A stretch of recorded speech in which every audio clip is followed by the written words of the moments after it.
नाम किसका, जय गुरुदेव नाम किसका।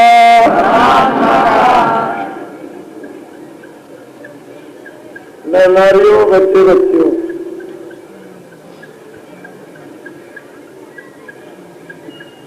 जब उस परम पिता परमात्मा की, उस सत्पुरुष और हमारी पुरुष की जब कृपा दया दृष्टि होती है तो एक नाम की नौका, एक नाम का जहाज इस भवसागर रूपी नदी पर खड़ा किया जाता है और बेड़ा डाल दिया जाता है। ये बड़ा भारी समुद्र है, इसको पार कोई कर नहीं सकता। वेदों, शास्त्रों, उपनिषदों में सब जगह पर लिखा हुआ है कि भवसागर रूपी नदी ये समुद्र अथाह है। इसमें जब कभी भी संत फकीर आते हैं तो एक बेड़ा डालते हैं नाम का, एक जहाज, और इस भवसागर रूपी इसी समुद्र में एक आवाज लगाते हैं और इस पर चढ़ जाओ। जो इस पर चढ़ जाएगा, जल्दी जल्दी इस पर चढ़ो, उसका समय एक निश्चित बता देते हैं, जल्दी से चढ़ जाओ। जो भी चढ़ जाते हैं और जहाज जब रवाना हो जाता है तो फिर नहीं बैठ सकते। इस समय पर जय गुरुदेव नाम का एक जहाज लगा हुआ है। सारी दुनिया में आवाज लगाई जा रही, चढ़ जाओ, इस पर सवार हो जाओ,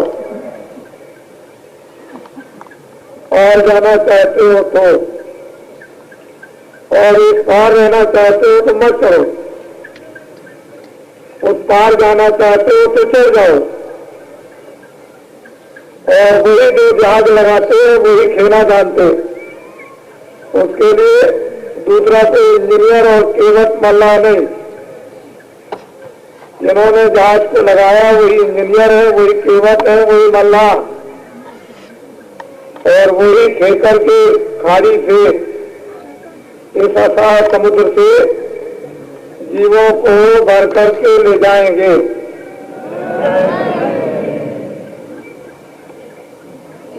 हम लोग ऐसा कभी मत सोचें कि कोई इसी समय पर जहाज लगाया गया। पहले भी लोगों ने जहाज को लगाया, कोई नाम नया नहीं है। जब अनाज सृष्टि का विस्तार हुआ था, आज सृष्टि का जब विस्तार हुआ तो ये नाम भरपूर था, इसमें कोई कमी नहीं थी। सब लोग इस नाम को ध्याते थे, नाम को लेते थे। सब लोग जहाज पर खड़े थे, याद कर रहे थे। लेकिन जहाज से जैसे जैसे उतरते गए वैसे ही वैसे फिर जहाज पर चढ़े नहीं और जहाज को छोड़ दिया उतरकर।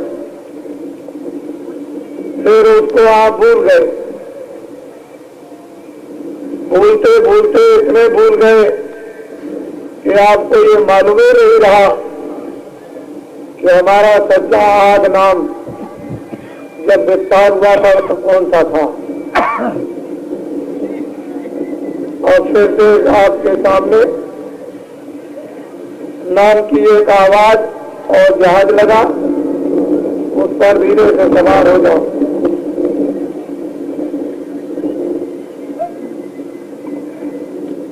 ये अपने घर में जाने का हुक्मनामा है, संदेशा है।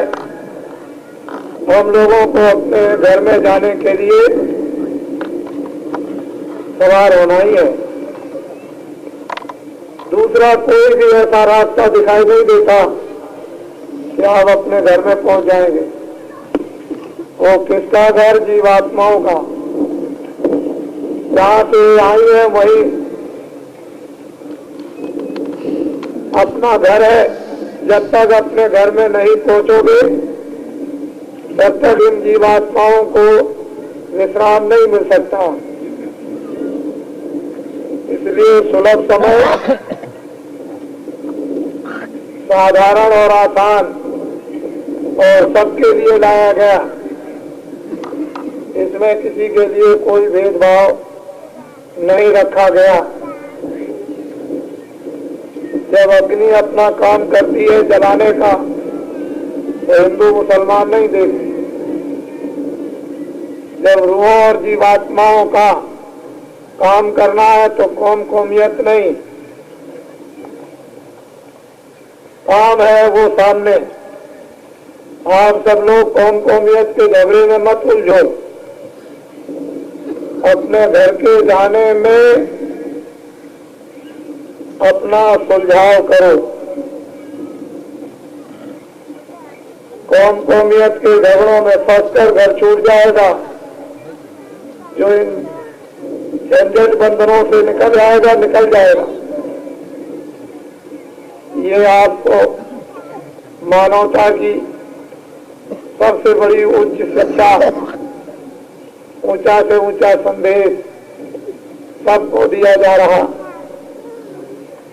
और उस परमपिता परमात्मा की आवाज आपके घाट पर 24 घंटे हो रही। जो लोग उस घाट पर बैठते हैं जय गुरुदेव नाम की आवाज को सुनते हैं। लोगों को आवाज का बोध होने लगा। यदि आवाज होती नहीं तो बोध कैसे होता? तो नाम चेतन है, नाम जड़ नहीं। नाम रोशन है, नाम अधिकार नहीं। नाम में शक्ति है, नाम अशक्ति नहीं। तो जो नाम चेतन है, रोशन है, शक्ति है, आनंद है, प्रेम है, वही सबको जीवन दान देगा।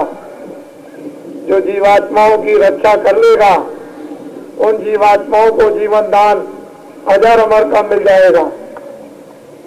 इसलिए आपको ये नाम विशेष करके पकड़ा दिया गया।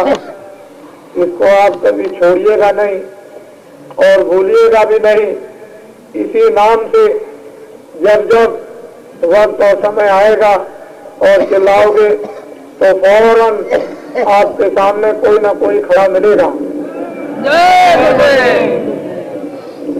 जब लोग जाते हैं, समय हो जाता है, चिल्ला पड़ते हैं जय गुरुदेव नाम से, फौरन सामने देखते हैं, हंसी खुशी से चले जाते हैं। किसी प्रकार की कोई पीड़ा नहीं। इस पीड़ा को मिटने के लिए हम लोगों ने युग बिता दिए, कल्प बिता दिए, सतयुग बिता दिया, त्रेता द्वापर बिता दिया, कलयुग और भी बहुत से युग बिताए, खत्म हो गए, लेकिन पीड़ा खत्म नहीं हुई। वो जीवन दान लो हमेशा के लिए। जो नाम आया कोई सहज नाम नहीं, ये जगाया गया, इजाजत ली गई, आज्ञा ली गई, आदेश लिया गया, तब ये नाम सामने लोगों के आया।